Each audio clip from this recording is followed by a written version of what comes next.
Kim, pinagtripan si OG at Paulo, may show na naman ngayong gabi. Gondo! Gawa ka cellphone na. Parang ganun pa rin. Gawa ka cellphone na. Ay, ang ganda nga. Pag naka 5110 ay. Ang yaman ng cellphone. Ano ba yan? Libre yan sa Smart? Ito daw kapag umanda, maganda cellphone. Ay, maganda ka!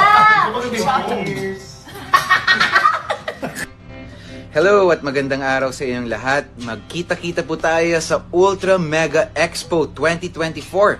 Nagaganapin ngayong October 4 and 5 sa Okada, Manila. Kita-kita po tayo dyan. Ayon na kay Ogie Alcacid ay para na niyan tinuturing na anak si Kim Chiu dahil nakikita niya dito ang kanyang mga daughters. Makulit din kasi si Ogie Alcacid at swak ang kanilang personality dalawa ni Kim Chiu. Pahayag naman ni Ryan Bang noon ay mahal na mahal niya ang kanyang ate Kim Chiu. Kapag kasi nahihirapan siya sa mga spills ay todo suporta at tulong ang ibinibigay nito.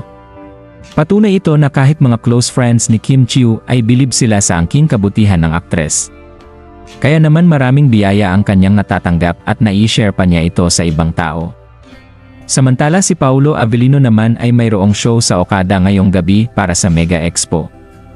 Isang panauhin ng aktor sa nasabing event at maraming mga investors ang naroon sa Okada para tunghayan ang nasabing pangyayari. Samantala, kahit magkahiwalay ang kanilang mga shows ngayong Friday ay mahalaga namang at the end of the day ay updated ang dalawa sa kanilang mga ganap individually. Anong masasabi niyo sa balitang ito? Comment down below. Maraming salamat sa panonood at huwag kalimutang mag-subscribe for more videos.